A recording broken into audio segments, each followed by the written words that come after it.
सच के लिए बेखौफ बेबाक जंग, वर्तमान क्रांति न्यूज 24 के संग।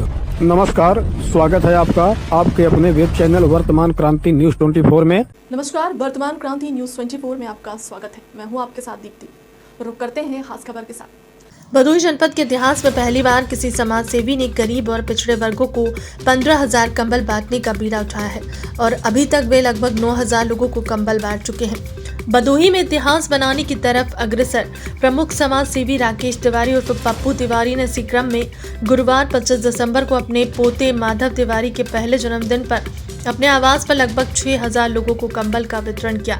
इस अवसर पर ब्लॉक प्रमुख भदोही प्रशांत सिंह चिट्टू और सहित भाजपा के तमाम वरिष्ठ नेता और पूर्व विधायक समाज सेवी गणों के अलावा पत्रकार बंधु उपस्थित रहे। कार्यक्रम का संचालन वरिष्ठ पत्रकार हरीश सिंह ने किया। कार्यक्रम के बारे में जानकारी देते हुए समाज सेवी पप्पू तिवारी ने कहा कि हर वर्ष की भात इस वर्ष भी कंबल वितरण कार्यक्रम रखा गया था। इसके पहले भी हर वर्ष 6,000 कंबल वितरण होता था। कई वर्षों से आप देख रहे हैं पप्पू तिवारी की हैसियत नहीं है कि 15,000 कंबल जिले में बच जाए। आप लोगों की भी भूमिका उसमें अहम है। तो 15 कंबल जिले में बच रहा है, आप लोगों की भूमिका अहम है, क्योंकि जो कंबल लोग देते हैं, आपका भाई आपका बेटा कंबल बांट के नमक डाल के भंडारी बन जाता है। इसमें हमारी कोई हैसियत नहीं है। हम जनता के प्रजा है और प्रजा रहेंगे। जनता हमारी मालिक है और मालिक का आदेश था कि इस वर्ष ठंडक में 15,000 कंबल बटे, कंबल वितरण हो रहा है। इतना ही नहीं, जनपद के बहुत ही लोकप्रिय पुलिस अधीक्षक महोदय, जिलाधिकारी महोदय बधाई के पात्र हैं कि आप देख रहे हैं कि प्रशासन के लोग आपके सामने खड़े हैं, कंबल वितरण हो पा रहा है। इतना बड़ा कार्यक्रम इतना कंबल वितरण नहीं हो पाता।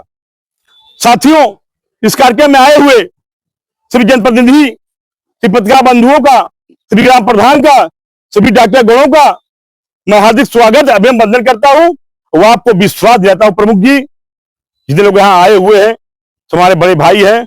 जब भी आप याद करिएगा आपका पसीना गिरेगा। आपके भाई पप्पू तिवारी का वहां पे खून बहाने काम करूंगा। साथियों, पप्पू भैया का समाज में बहुत बड़ा योगदान रहता है। केवल कंबल वितरण से ही इनकी पहचान नहीं है, केवल तिरंगा यात्रा से ही इनकी पहचान नहीं है। इनकी पहचान इस ब्लॉक में मेरे ख्याल से 25 से 30 साल पहले से है। ये ब्लॉक के उप ब्लॉक प्रमुख भी रह चुके हैं, जैसा हमने सुना है। तो जब हम लोग राजनीति में आए तो पप्पू भैया के पास आए, तब से पप्पू भैया की भावना समाज सेवा की रही है। इधर कुछ ज्यादा जिज्ञासा इनके अंदर बढ़ी हुई है समाज सेवा करने के लिए। वो इसलिए बढ़ती है कि जब आदमी धरातल पे जाता है, काम करता है, तो उसे जन समस्याएं दिखाई देती हैं और हेलीकॉप्टर से चलने वाले लोगों को समस्या नहीं दिखती है। वो केवल भाषण देते हैं और चले जाते हैं। यहाँ पर किसी जाति, धर्म, व्यक्ति की पहचान नहीं की गई है। पप्पू भैया कंबल वितरण का जो ये कार्यक्रम किए हैं, उसके लिए मैं पप्पू भैया को बहुत सारी शुभकामनाएं एवं बधाई देता हूं।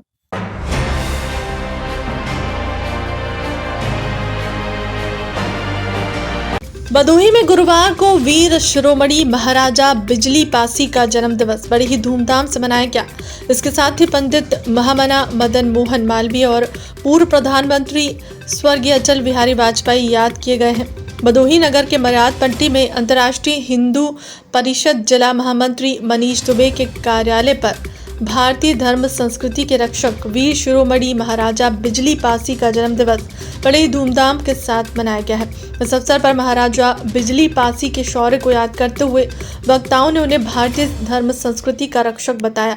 इस अवसर पर अंतर्राष्ट्रीय हिंदू परिषद काशी प्रांत महामंत्री तरुण कुमार शुक्ल, जिला महामंत्री मनीष दुबे, युवा नेता विनीत बरनवाल, अरविंद मौर्य, शिव प्रकाश सरोज, रमेश सरोज, भगवती प्रसाद जायसवाल, कमलेश जायसवाल, संजय जायसवाल, उमेश पांडे, पीटर दुबे समेत अन्य गणमान्य जन उपस्थित रहे।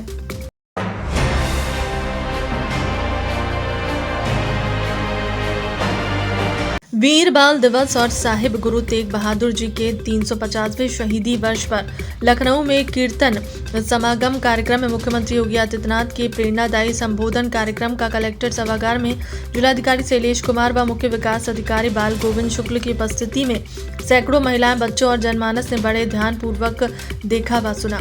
जिलाधिकारी ने मुख्यमंत्री बाल सेवा योजना कोविड-19 के 198 लाभार्थियों और मुख्यमंत्री बाल सेवा सामान्य के 1141 लाभार्थियों को प्रमाण पत्र सहित 5 कन्याओं के जन्मदिन पर उनसे केक कटवाते हुए उपहार में बेबी किट प्रदान किया। साथ ही वीरता और साहस और अन्य क्षेत्रों में उत्कृष्ट प्रदर्शन करने वाले बच्चों को जिलाधिकारी व मुख्य विकास अधिकारी द्वारा सम्मानित किया गया। धर्म रक्षा के लिए सर्वोच्च बलिदान देने वाले साहिब गुरु गोविंद सिंह के सुपुत्र साहिबजादा जोरावर सिंह और साहिबजादा फतेह सिंह की स्मृति में आयोजित वीर बाल दिवस कार्यक्रम के अवसर पर जिलाधिकारी शैलेश कुमार ने कहा कि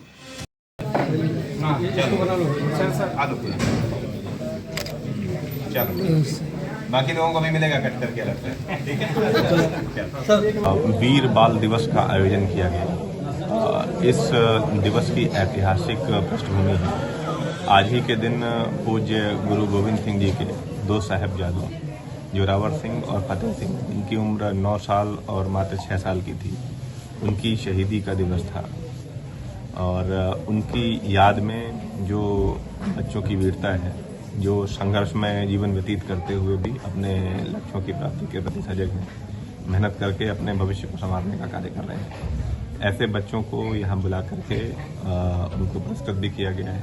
इसके अतिरिक्त राज्य सरकार की ओर से जो मुख्यमंत्री बाल सेवा योजना चलती है, उसके अंतर्गत भी हमारे जनपद में बाल सेवा योजना कोविड के अंतर्गत, जिसमें जो सर्वाइवर्स हैं बच्चे, जिनके या तो माता पिता या माता पिता में से कोई एक जिनकी मृत्यु कोविड के दौरान हो गई थी, उनको 4000 रुपये प्रतिमाह दिया जाता है। इसके अलावा 1141 बच्चे हमारे बाल सेवा योजना सामान्य के अंतर्गत भी चिन्हित हैं, जिसमें परिवार के 2 बच्चों को 2500 रुपये प्रतिमाह के हिसाब से धनराशि दी जाती है। तो इस प्रकार से हमारे यहाँ कुल करीब 1350 बच्चे इस योजना के अंतर्गत कवर्ड हैं और उनको प्रतिमाह जो है धनराशि का लाभ मिल रहा है। आज यहाँ बुला करके उन बच्चों को भी चेक के माध्यम से, प्रमाण पत्र के माध्यम से यहाँ सम्मानित किया गया है। और आज के दिन में उन जो वीर शहीद हैं, जो बच्चे शहीद हुए थे, उनको भी आज याद किया गया है। माननीय मुख्यमंत्री जी का कार्यक्रम भी आज चल रहा है, उसका भी सजीव प्रसारण जो है यहाँ पर कराया जा रहा है। बड़ी संख्या में माताएं और बच्चे जो यहाँ पर मौजूद हैं।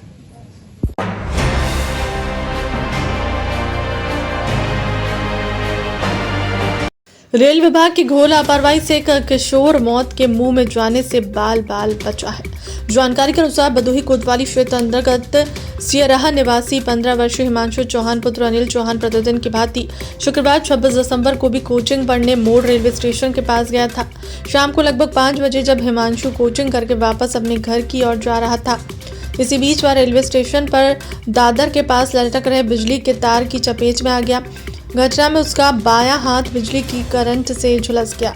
इसे एक संयोग की कहा जाएगा कि बिजली के झटके से वह चटक कर दूर जा गिरा, वरना किसी बड़ी घटना से इनकार नहीं किया जा सकता है। घटना के बाद परिजनों ने घायल अवस्था में उसे इलाज हेतु भदोही के सरकारी हॉस्पिटल महाराजा बलवंत सिंह में भर्ती कराया, जहां उसका उपचार किया जा रहा है। हाँ बेटा, नाम बताओ अपना। हिमांशु चौहान। पिता का नाम? श्री अनिल चौहान। कहाँ के रहने वाले हो? सियराहा मोड़। अच्छा, ये जो घटना हुआ है आपके साथ, ये कहाँ पर हुआ है? Railway station. Railway station. वहाँ कैसे गए थे आप, किस लिए? कोचिंग से लौटे थे, सब वहाँ पे ऐसे घूमने के लिए गए थे, तब उस पर तार लटका था और उस पर मैं छुआ और इधर फेंका, तब से पता नहीं कहाँ छुआ। अच्छा, रेलवे स्टेशन के पास तार लटक रहा था, बिजली का तार? यस। उसी में आप टकरा गए? हाँ, और टकराते समय मेरा कपड़ा जल गया, कपड़ा जल के हाथ में चिपक गया। अच्छा, कितने बजे ये घटना है ये? 5 बजे। कौन से क्लास में पढ़ते हैं? 9 में। कहाँ पढ़ते हैं? विंध्यवासिनी कॉन्वेंट स्कूल से आ गए थे, उसके बाद कोचिंग गए थे, तब हुआ था। अभी आराम है ना? यस। इलाज हो रहा है यहाँ पे अच्छे से? फिलहाल के लिए अब तक की खबर में इतना ही। देश दुनिया की तमाम बड़ी खबरों के लिए बने रहे हमारे चैनल के साथ। नमस्कार।